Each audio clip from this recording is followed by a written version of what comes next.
True. All right, folks. Very special edition today. Is it? Yeah, because it's a 4-day weekend. Yeah. And people seem to like the longer running time. Nothing but worry. Longer the worry, the better it is, I guess. So I am Lance Ash, and with me on the sofa, as usual, is my wife, Bonnie. Hello.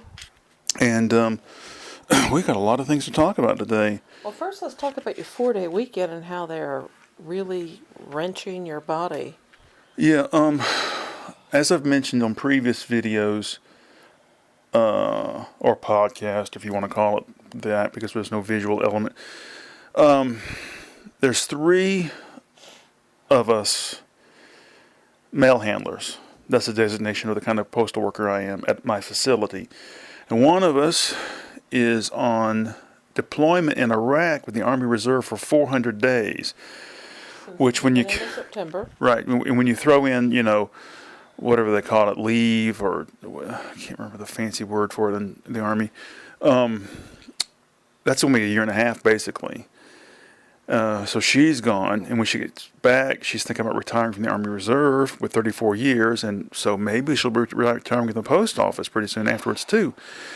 And the other guy, who's a mail handler, has been off all week on vacation. He's gone to on a trip with his daughter.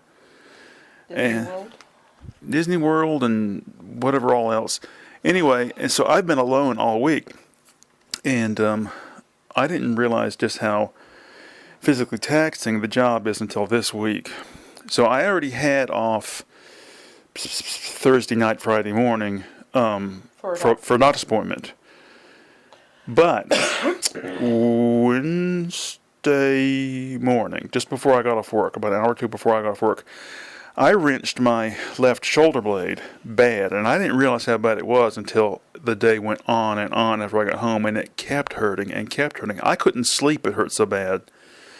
So I called in. It's the first time I've called in since I've been back in Athens. That's over 6 months, which is pretty good for me. So turns into a 4-day weekend. Well, and the thing that bothered me when you told me the story was that you ended up wrenching your shoulder because the shitty equipment they have on hand for unloading the truck. And it's not even that. It's that even outside the shitty equipment, you don't have enough help. You don't have enough help, but you have to pull the shit off the truck by hand and then hook it up to take it the rest of the distance into the building. That's just to get it off the truck onto the loading dock. So what's up with the electric pallet jack? Why don't you have that working? Well, there's 2 electric pallet jacks, and one of them won't go up and down. We had the same problem maybe 4 months ago, and they fixed it pretty quickly. Well, I put a sign on it the other day saying won't go up and down, and I put it down by the mechanic's office. Day goes by, nothing's done. Day goes by, nothing's done. So I drug the goddamn thing out in the middle of the work floor and just left it. So somebody's going to stumble over it and say, hey, what's this? Oh, there's a sign on it. It was broken. So I'm hoping when I get back it'll be fixed. So anyway, there's that. So 4-day weekend, I decided we're going to make the most of it. I'm going to get some painting done. I'm going to get some drawing done. You took your wife to a doctor's appointment today. Took Bonnie to the doctor today for she had an appointment today. My sister last week went to Montana to get married, and while she was gone for 3 weeks, she asked Bonnie to check on my mother every day. So as a reward for checking on my mother, my sister gave us $60 worth of Agua Linda coupons or gift cards, whatever you want to call it. Agua Linda is a local Mexican restaurant, and it's fantastic. Taqueria La Paria, which is the other big one in town, used to be my favorite, but I think Agua Linda is my favorite now. They make chimichangas with whatever you want to put in them, and I get the grilled jalapenos and mushrooms in it. And anyway, so we went by there and just said we wanted to go order. So I get home, open the clamshell box thing, and it's great big a chimichanga with a big helping of rice, a big helping of beans, and it was so good. It's exactly what I needed, because I haven't slept well in like a day and a half. So I ate this thing and I just zonked out. And when I woke up, I felt it just, oh God, so much better. How's your shoulder feeling? My shoulder feels a lot better, but my upper arm, see, my shoulder blade is what was wrenched or strained or whatever.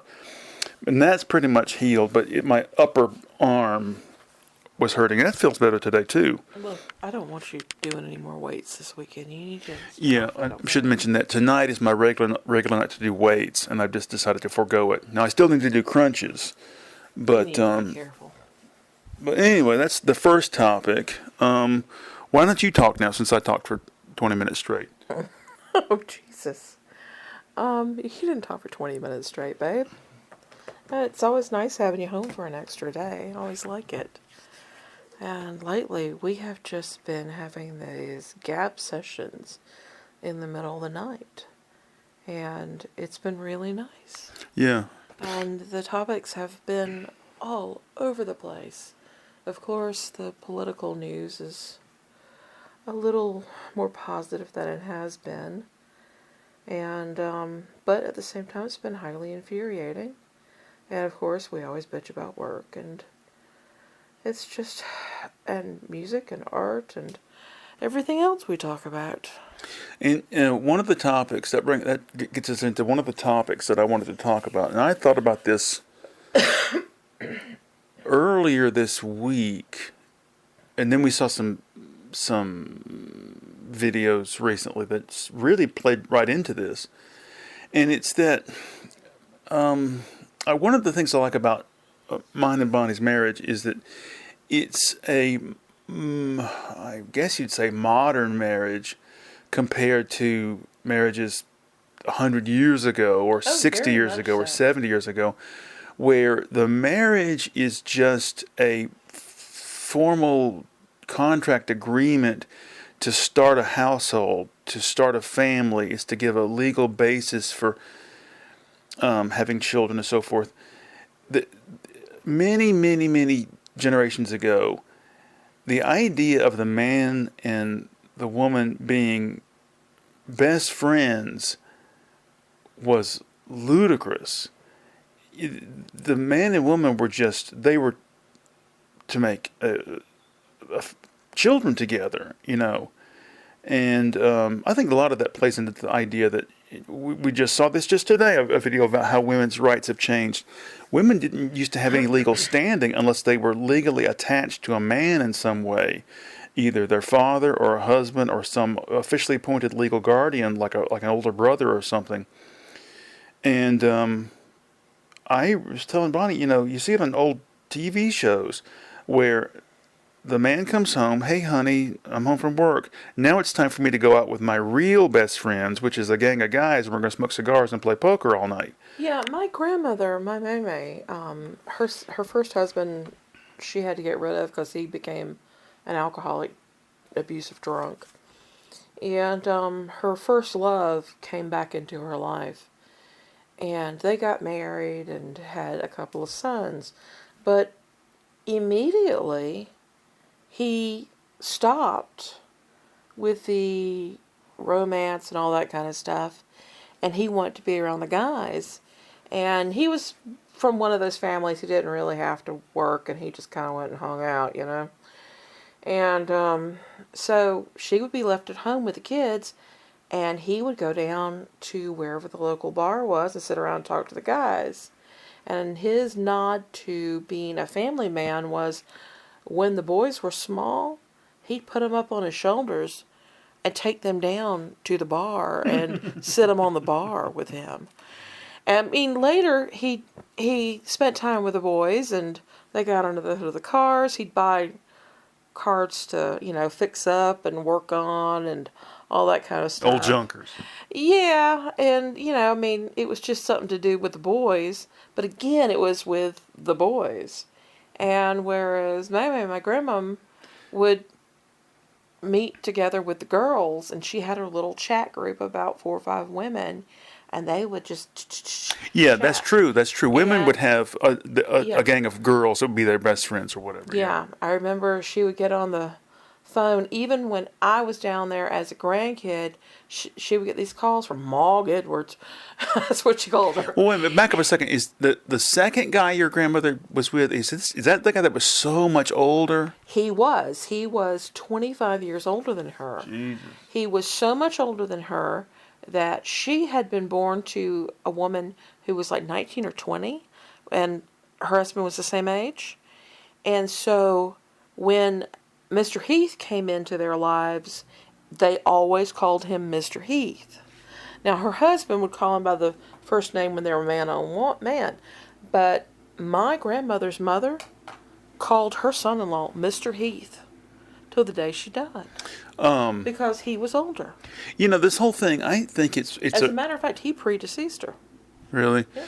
This whole idea, what we're talking about, goes back, you know, to ancient times, primitive times, because in ancient Greece, I think it was considered unmanly for a man to be too attached to one woman, you know. Or a woman. Or, you know, the woman was just for procreating. Your actual sexual fulfillment was in buggery, you know. Well, not across the board, but it was in spending time with other men. Yeah. And sometimes it did involve that sort of relationship because that was part of the coming of age ritual.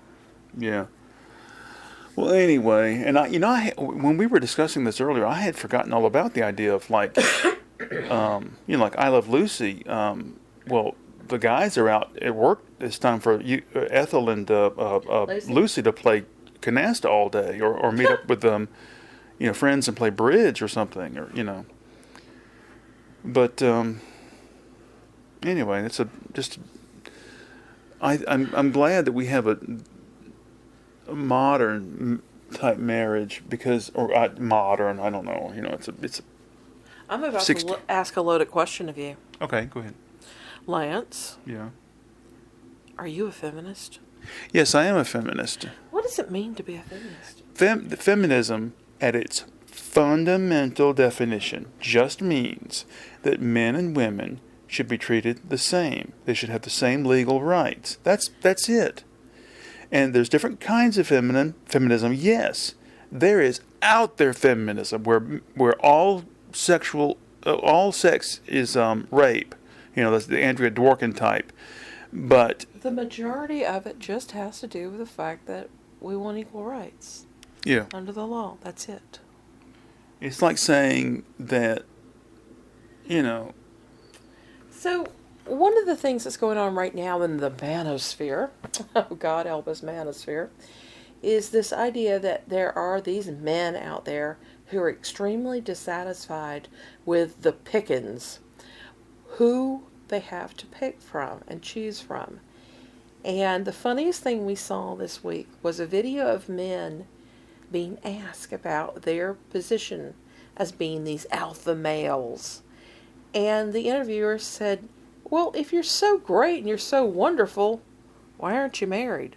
We can't find any women. And I got to looking at these guys, and good-looking guys, really. Nicely dressed, sharp, really fit, but complete assholes. I mean, complete assholes. That's the reason they're not married. They're assholes. Yeah, their ideal woman is unobtainable. To be honest, it's a fantasy. There is that humor song. What? Cook and Clean. Oh, is a song by is it the Dictators? Is that who sang that? I don't know. Fucking, sucking, cooking, clean. That's what a woman should be. Yeah. Yeah. Okay. Christ. Anyway. And a lot of these guys really do have that idea that, you stay home, you keep your mouth shut, you don't talk back, and you are there to take care of him and the kids. Well, they have this notion that, our great-grandmothers, they were the ideal because they stayed home and kept the house clean and produced children on demand. They didn't have any other choice. But, a lot of those women, when the man was incapacitated, would have to take on the responsibilities of running the ranch or running the business or, whatever. But anyway, that was just one topic I wanted to bring up. because what with the population of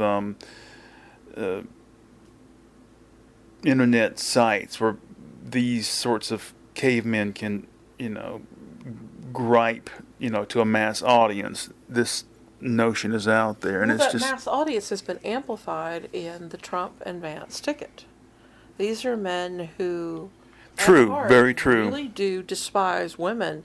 Well, and a lot women's of ability to vote and to have opinions that are separate and defy their opinion. Well, it plays into exactly what I was talking about a couple weeks ago. I was talking to our daughter's boyfriend about the strife that our union has been having with the clerks union, and it's this notion that, well, we can't let them have an advantage or have some sort of benefit, because if they get a benefit or an advantage, that means less benefit and advantage for us.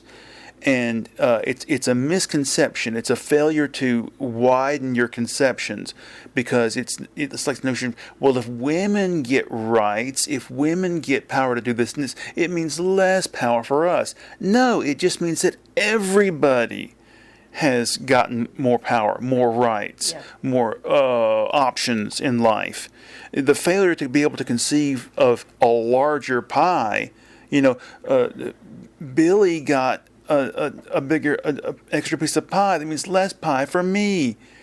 How about there's no pie? How about there's a bigger? Yeah, exactly. A lot of these things are just having to do with rights, and when people do get paid on a more fair standing, you end up having a better workforce overall. Yeah, that's also played into the idea. So the thing is, it's not. So the thing is, when you have a strong union, that's not bad for the business. A strong union actually helps the business. Who it hurts are these fucker billionaires like Bezos and Musk, who own everything. Oh, well, if the workers get more rights and more, that means I can't trample them into the dirt. But if you have more rights as a union member, that means that the job that you hold is a more appealing job. Exactly, and you have a better and larger pool of employees to choose from. But also, the workers are more invested in the company and want to do a good job because they know they're not being fucked over. And when it comes to being ill, getting injured on the job, etc., they know they're going to be taken care of because they have health insurance. They have paid time off. And when somebody in their family needs a break for medical reasons, or if they just need a vacation, they can take that mental leave.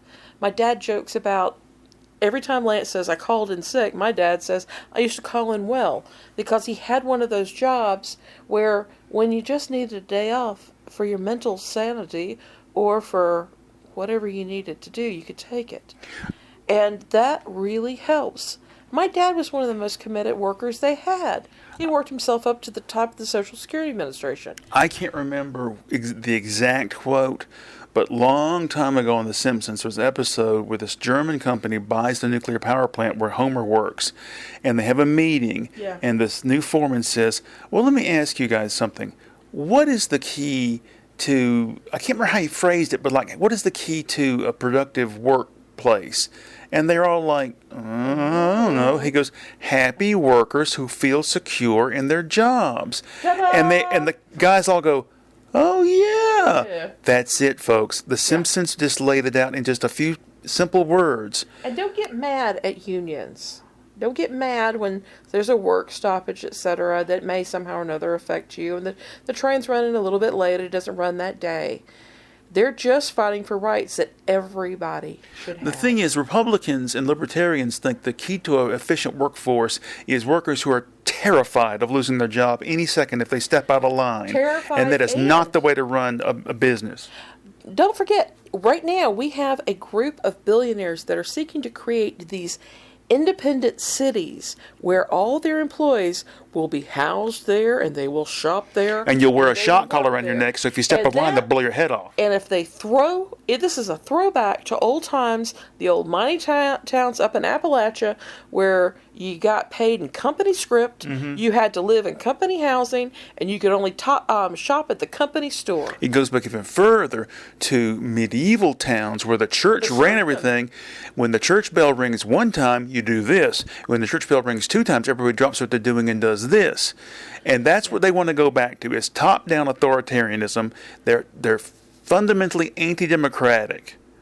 Well, back then, they also had a lot of saints' days where they would give the workers time off because they knew that the peasants would revolt. Yeah, but you'll at the celebrate same and time, relax the same way everybody else does. That's right. And you're going to be on the Saints' Day going to church, and you're going to be tithing your wages. And if you don't go to church, then you're going to be fined. A lot of people don't realize this, the way a lot of these towns were run in Europe. They got fined if they didn't go to church. Yeah. A long time ago, I read a book in which somebody said, the writer said that the crossbow was one of the most game-changing or history-changing inventions, because it gave the average person the ability to fight back. Because in the old days, if you had a pretty daughter and the lord of the manor caught eye of her, you're fucked, because they could just rape your daughter or take her away. Yeah. And the crossbow was so powerful it could pierce the armor of the local lord's knights and so forth. And it was a simple, easy thing to build. And a lot of guys in the old days were terrified if they had a pretty daughter, because she could be taken away at any moment you wanted, that the rulers wanted. Peasants' uprisings were so common that even today we still talk about how that they would take up the tools of their trade. They would take the hoes and the hatchets, and they would take those things and use them to demonstrate their power against the way that they were being abused. And then, of course, the noble, the church, whatever, would send in their lords and their vassals on horses to trample these people. And I want to point out something. There's been a lot of anti-democratic talk from the GOP and the fundamentalist Christians and the libertarian fuckers lately. And the thing is, I think we mentioned this before, but democracy isn't just the concept of one man, one vote. It's also inherently bound up in that philosophy is the idea of equality before the law. Somebody with no money and no possessions has the same rights before the law as Jeff Bezos or Musk or anybody else. And they don't want that. They want the people with more money to have more rights, and that's not right. That's not what our grandfathers and great-grandfathers slowly fought for and worked for all those years. Right now we have a candidate at the top of the GOP ticket, Trump, who has been brought up on 90-something indictments and found guilty on 30-some-odd. And he is whining and bitching that he's being treated unfairly. The fact is he was brought up by his peers, so to speak, fellow citizens, who found that there was enough evidence to bring it to trial. Mm-hmm. And then, at trial, the evidence was presented and he was found guilty. And he is like so many of these billionaires. They don't want the law to be applied equally to them. Mm-hmm. Consider what happens with taxes. They don't want to pay the same tax rates. We have billionaires that are paying a smaller percentage in taxes than what the everyday person may pay, which may be averaging between 12 and 20% of their income. But some of these people, like Trump, have bragged, I don't pay taxes, I'm smart, because they have paid off politicians to write laws where they can have all these loopholes, tax loopholes. That reminds me. They're not contributing members of society. Back when Romney was running for president, he was talking. It was like right after a speech or something, some event, and he was up close to some people, and somebody said something about corporations, and Romney said, corporations are people, my friend. Well, if I had been there, I wanted to shout out, well, then why aren't they taxed the same way people are then? Why is it GE paid no tax that same year that Well, he it was said that? several years in a row they paid zero taxes. Yeah. And they think, oh, we create jobs, etc. Who Now, fills those jobs? who fills those jobs? But more than that, what happens in those jobs, in those companies? They end up paying the executives 400 plus times what the average worker is getting paid. Yeah. It is not a balance. Yeah. Well, okay. I want to bring up some personal things before the show ends. As I've mentioned on many an occasion before this, it's been almost 7 years since I had the big surgery on my skull. 9-inch scar, 30 what? 34 staples, not Staples, stitches. yeah, and these metal things to put the bone back in place. Yeah, I have bolts in my skull now to hold that piece of skull back in bolts. place. They're like small little plates. Rivets. Screws or something. Oh, But anyway, sweet mystery of life. yeah. So anyway, so I've been meditating regularly for almost 7 years, and it's up and down and back and forth. Well, I made a decision this week that I'm basically going to stop meditating. No, don't I'm do gonna it. Don't I'm do gonna it. try something totally different. No. I'm gonna just sit in quiet contemplation. I'm not going to try to force myself to do certain kinds of breathing and all this other shit. I'm just going to take a moment. I'm going to My God, man, are you saying you're going to relax? I'm going to try to sit down every day, and because this I have all these preconceived notions that I've picked up here and there, and I've tried reading this guide to meditation and that. I'm just tired of it. Okay. Because here's the thing. All these famous people who meditate, they say, oh, it changed my life, it did this for me, it did that for me. Well, it has done nothing to make me a more or a better person or a less angry person. It has done nothing, okay? Wait, I want to ask something. So I've tried meditation, and it's based on the breathing method. Right. And I find that it's really good for me because otherwise, if I'm there alone with my thoughts, it becomes, well, nothing but worry. I have all these things. Oh, you should get up and do the dishes. Yeah. Oh, you were supposed to start the bread. Oh, you need to do this. Well, a But lot if of I time. don't do it in that way of, let's focus on our breathing. In, hold it. Out, relax. In, hold it. If I don't focus on that, my thoughts get in the way. How are you avoiding that, Lance? Well, I'm thinking about just like maybe getting like a very short piece of poetry or maybe a picture I like and just sitting and looking at it, or just reading a small piece of poetry over and over and over again, or maybe just concentrating on a couple of words printed on a piece of paper. Have you tried or- staring at a candle flame? That helps me relax. That's so a good much. one. That's a very good one. Or maybe even just getting a piece of music and listening to it very intently. Yeah. You know, and just because the thing is all these supposed tos with regard to formal meditation practice, and I just can't do it. Because sometimes I sit there and you start breathing and you start thinking about this. And the thing is, like with TM, when you start to drift off, you're supposed to just drop it and go start all over again. Well, what about if you're sitting there for 20 minutes and for 40 times you drift off? You get mad at yourself and you start to feel guilty because I'm tired of it. So I'm just going to totally do something totally different, and I'm not going to call it meditation anymore. I'm going to call it just quiet time or something like that, or contemplative time, contemplative, whatever the... Contemplative. Yeah. Okay, now moving on to the second thing I want to announce, big changes. New Year's Day, after I turned 40, I decided to start learning German. So for 14 years, I had been in the middle of working my way through all of Charles Dickens' novels, and I dropped it and started learning nothing but German, and I focused on German. I got where I could read it pretty easily. Well, this New Year's Day of this 2024, I decided I would stop learning German and start learning French, and I have memorized maybe 1,000 words or so. Well, I've decided that I'm going to stop learning French too.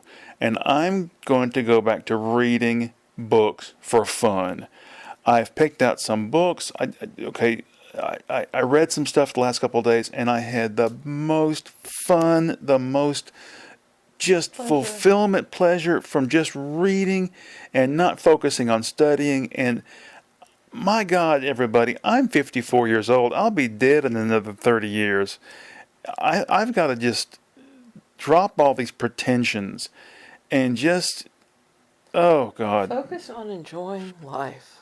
Exactly. I got out, I have some books right in front of me. I brought these over here okay. Henry James, The Ambassadors. I've read this at least 3 times, maybe 4 times. I want to reread that. This is the book that I dropped when, What book is this? This is Dombey and Son by Charles Dickens. I was in the middle of reading this when I decided to start learning German, and I'm going to start reading that again. I've got Hopscotch by Julio Cortázar, which I've read at least once before.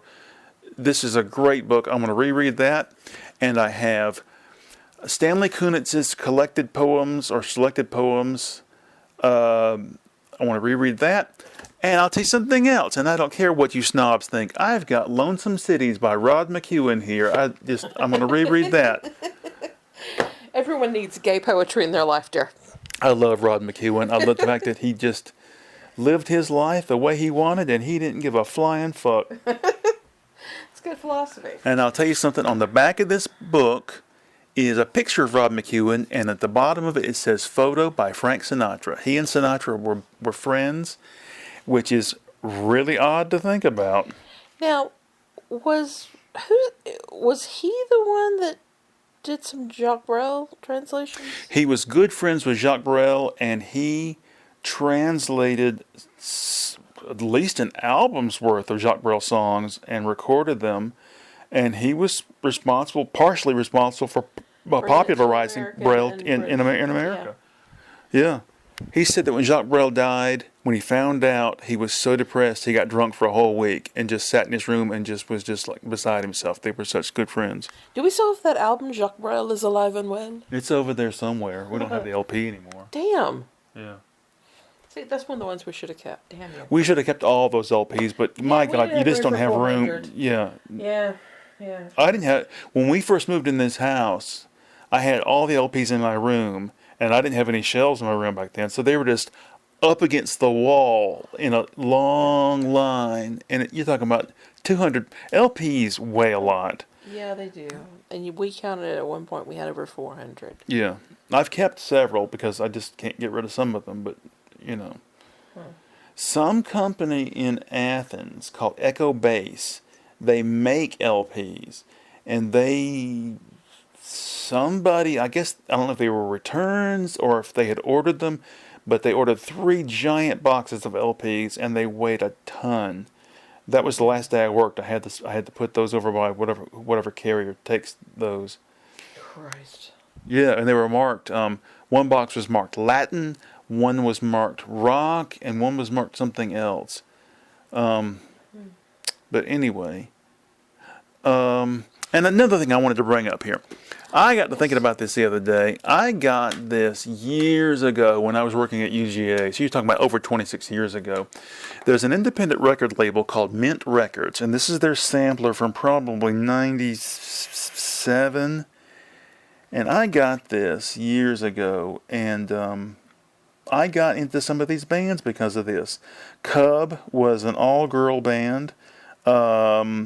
Meow was an all-girl band. The Mr. T Experience. And the song is called Dumb Little Band. It's about what a shitty band they were. And a couple of years ago at the thrift store, by God, I found the album that this song is from. It's just punk pop punk, whatever you want to call it. We can't reference Mr. T without the Mr. T commercial, Mr. Lance. What commercial is that? That Mr. T doll. Oh, yeah. Oh, we've talked about this before, but many years ago, when Mr. T was riding high as a cultural icon, there was a Mr. T doll. And the song for the commercial went, Mr. T, he's got legs that move and he's 12 inches high. He's got a bunch of chains and a real cool haircut and a mean look in his eye. So anyway, my cousin and I in '87 were driving down Atlanta Highway, and I had a 2-liter bottle of like, what do you call it? Soda? It was punch, fruit punch. And I'm driving and I'm drinking. I'm trying to watch the road while I'm tilting this 2-liter bottle of soda up in the air. And my cousin started singing the song, and I started laughing, and I spewed fruit punch all over the inside of the windshield, all over the steering wheel. I started laughing so hard. Oh my God! My cousin thought that part of mean look in his eye, because the camera would zoom in on the doll's eye. Oh God! Oh my God! There's Mr. T's cereal. There was a Saturday morning cartoon show. Oh Jesus! So anyway, I also got to thinking about listening to music that I haven't listened to in forever. So I got some stuff here laid out. Let me see what we got here. We got the sampler, Sonny Simmons jazz, Great cover art. Barosino and Maracatamba. This is jazz recorded at Montrose. Maracatamba. And I got Steely Dan Asia. Oh, that Montrose is from '68, or is that '88? That's '88. Yeah. High on Fire. This is a Guided by Voices sampler. Mike Watt's first solo record. Ball Hog or Tugboat. This is the one that's got a different singer on every song. And there's a song on here that Henry Rollins sings called Sexual Military Dynamics. And what I love about the song is it's this intense, jerky jazz guitar riff. Whoa, Piss Bottle Man. Piss Bottle Man's on there. Big Train's on there. Oh, Big Train, yeah. So many good songs. Side Mouse Advice is good. There's so many good songs in there.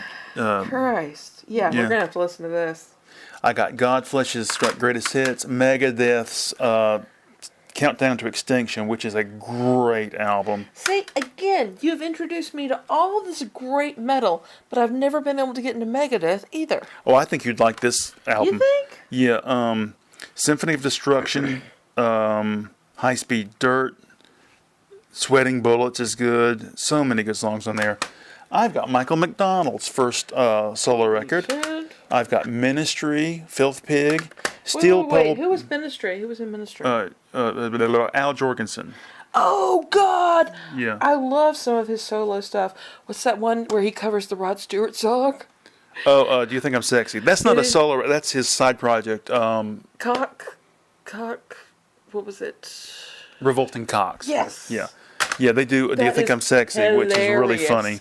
And wait a minute. What about the album he did with the Meth Head song? That's on the same record. Oh, yeah. What was that? Cracking Up. That's another song. Yeah. Steel Pole Bathtub, Danzig's third solo record. Oh, here's a great one that nobody knows about. This is the Regulator Watts. With what's the guy's name? I don't know. Oh God. Timothy Dunham. Yeah. Oh God. He was a great guitar player, and he never could make any money, so now he does kitchen remodeling. He and his wife own a business. Yeah. And it's just a shame. There's a video online about the kitchen remodeling. And I left a comment saying it is just a shame that this great guitar player, songwriter, couldn't make a living doing this, because he was in so many projects, and it's just a fantastic record.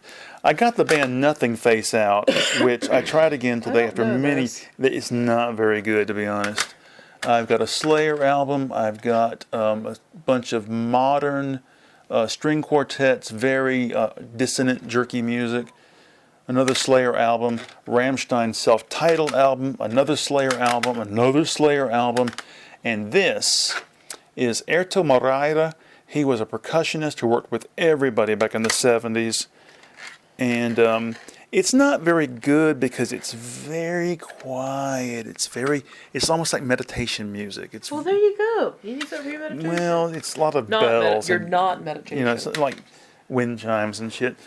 Oh, by the way, Yeah. since we're talking about not something, that idiot Leon Musk, has changed Twitter into X. I want to say I'm the one who thought about it. It should now be called X Twitter. Come on, people. It's obvious. Yeah. Okay, we're running close to the end of the show, but Are we? I ran my mouth a lot, and I want to hear what you have to say about What? your life lately, and maybe ideas you have about changing and doing different things, or new ways of looking at things. I want to hear what you have to say. Well, right now I'm in a really bad spot, as you know. I'm trying to get everything with my health regulated. Yeah. And today I went into the doctor, and Yeah, say something about that. I've been on this crazy dosing schedule for my thyroid. The thyroid is linked with the heart problems. And so I've been keeping a tab, a chart of all the problems I have with my heart. And I took it in today, and the doctor responded positively. She goes, "Okay, tell me what's going on here. What are these and what's this?" And I said, "So since you've got me on this dosing schedule, I've noticed that I have problems based on the buildup of the medicine in when it's at maximum dosage." And I said, "I want to drop down to a single dose level instead of having this alternating level." And she agreed. And she went one step further. She said, with my inflammation issues with the autoimmune crap, inflammation is a big deal. She's changing the actual pills to a different brand. So this one should have less inflammation, and I'm hoping to avoid another fucking heart surgery. So maybe we can get this under control on the other end. So right now everything is pivoting around my health, and I hate this. Yeah. Well, have you made any changes or made any decisions about different mindset, different approaches to life, or maybe different aesthetic changes you want to make? Anything like that? Well, you've been encouraging me a lot to go back to my writing, and I've written over the years, hit and miss. This week I've already written 3 pieces. And I find that it's difficult to get back into the groove, but at the same time, I always seem to know exactly what I want to say. And I realize that my writing has always had different voices. I can do basic journalism. Let's go ahead and put the story out there. I can do basic humor. I can do reflection. I can do a couple different styles in the way I express myself. And so that was nice being able to see that I've still been able to get into that. And another thing I've been trying to do is just a little more discipline in my life. And one thing I've done is set aside a lot of viewing time and just default to reading time. Yeah. And that is so much more pleasurable, and it's so much more relaxing, and it's not passive. It's active, and I think that it will prove beneficial overall in writing. And you and I are planning to go away later this fall. And this is the first time in 23 years that we've gone away. Yep. Because the last time we went away, we were supposed to go away for a weekend. We were away for a night. And we get a call from your mother, or we called to check on the kids, something.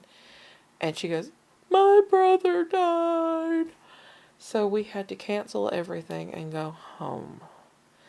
And we had never had a honeymoon. We just jumped right into the whole marriage and having family, and a daughter came along 10 months later. And so that was our first and only chance. And since then, we've not had any away from the house for more than a day thing. Day trip, sure, and those are nice.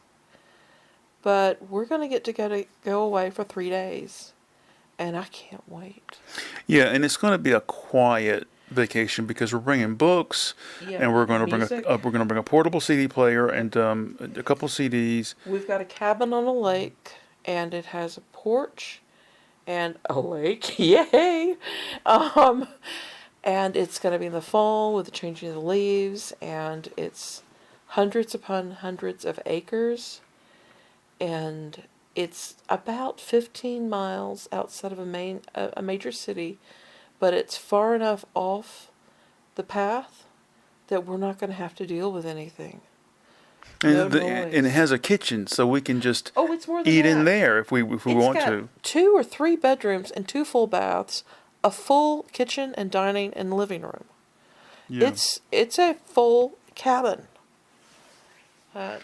I'm so looking forward to that. I'm gonna bring some basic drawing supplies and just sit around doodling with and no we're gonna bring board aim games or and cards. yeah. Bring some cards. It's whatever we want to do. And I'm bringing some booze. So in case I have some pain issues, I can just do that. And I'm bringing a bag of pot as big as a pillowcase. Fuck you. No, he's not. No, he's not, unfortunately. Yeah, we're actually staying in the state of Georgia where you can't do anything. Yeah. But God, guns, and guts protect us from the hippie nuts. hopefully we'll be just far enough into North Georgia that we'll have some leaves And changing and falling. And Yes, and hopefully it'll be cool. cool.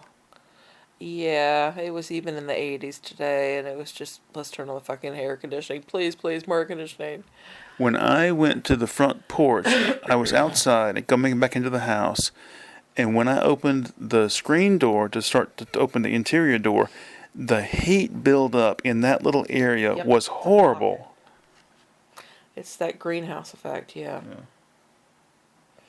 Okay, before we wrap the show up, I want to bring up one more thing. What? I got a book from the library yesterday. I ordered this. It's a children's book. It's a children's book. The name of the author is David Kali. But the interesting thing is it's illustrated by Monica Baringo, who's an Italian illustrator. And I ordered this through the Georgia Pines library system because this is the only book illustrated by her available. I discovered her online, and I like her drawing style. They're beautiful, and they're sweet. One thing I and like comfortable. about the way she draws is she doesn't worry so much about anatomical proportions, getting them exactly right.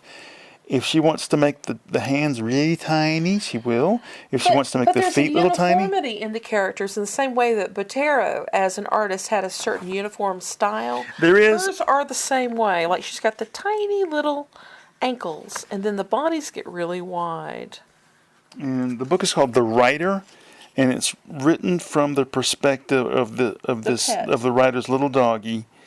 And Probably a French bulldog? it's sort of a French bulldog, yeah. And he talks about living with the writer, and the writer, it doesn't really have much of a plot. It's just, but the drawings are really, I guess that's colored pencil. I don't know. That's definitely color, though. But the color's very muted. Yeah, it's almost like a watercolor wash, but yet you can see the stroke lines. I think it's colored pencil. I do. There's one. Look at that. Look at I know. It's gorgeous. I think she laid a piece of paper there to make it a sharp line, and then or maybe she did. Maybe she cut that and pasted it on. I don't know. That could be. But anyway, that's just. It's beautiful. I love illustrated children's books, and I get a lot of good ideas from them. Mercer Mayer was great. Maurice Sendak. I grew up being influenced by that kind of stuff. Roger Doizan. Oh, Donkey Donkey. Donkey Donkey is a it's great a great book. Yeah. Donkey Sid Donkey, Hoff. Silly Donkey. Trying to think of all these people. Lobel. What was Arnold Lobel. I love his stuff. Ice Cream Cone Coot and Other Rare Birds. Oh, yeah, I had that one. As a matter of fact, I still own it. It's in my children's box. Yeah. We need to get out. boxes from my childhood. We have all these children's books that I had saved from my childhood that I passed on to my kids, read to them, and now they're all stacked up in a closet somewhere. I need to find them and get them in order because I had saved those books for 30 fucking years, and I gave them to the kids, and they stepped on them and tore the covers off and stuff. Not all of them. Just a few.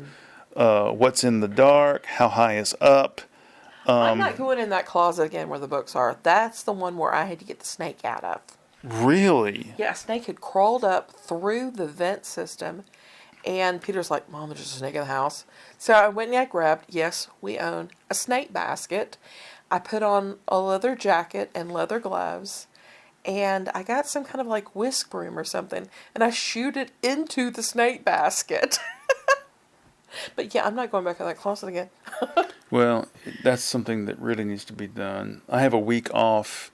I'll bring that up in a minute. That's a little more news tidbit. But anyway, I have a week off for my birthday in November, and I want to get some chores done, some stuff in the yard. I'd like to get that closet organized. I want to get my studio organized. All right, this is the last news item, and then we're out of here. Sure. All right. We live in a little town in a rural county, and I have to pass through a little town in the next county going to work every night. And it's a little town. They're very strict. They have a slow speed limit. I'm always very careful. Well, I got pulled over this week for running a stop sign. Which you didn't do. The thing is, that stop sign is so far back from the intersection that you can't see down the road to the right. So you've got to pull through it a little bit. You pull forward a little bit after you stop. So I'm going to fight it. And the reason I bring it up is because the court date is in that week that I have off for my birthday. So I got to go down there. We're going to take some pictures of the stop sign and go down there and make the argument that the cop did not see you actually stopped because it was so far back. Yeah. So anyway, and if that fails, I'm going to throw myself on the mercy of the court and beg the judge, please, I'm a poor man, Your Honor. Can I spend the night in jail in lieu of paying, a fine, anything? But the universe is a giant teeter-totter. And when something good happens, you know that something bad is going to happen to balance it out. And that night, I was on my way to work, I was thinking, oh, I feel so good, I'm making some positive changes. Actually, he didn't have the siren on, he just the blue lights. He's a nice guy, but still. He didn't see you stop. He was wrong. All right, folks, we're about to wrap it up here. Anything else to add, Bonnie? Am I supposed to say fuck the police at this point? No. Oh, come on. I'm a girl with attitude. Bye. Funny. All right, everyone. We will talk to you again at a later date, and I'll keep you updated on the whole thing. Bye-bye.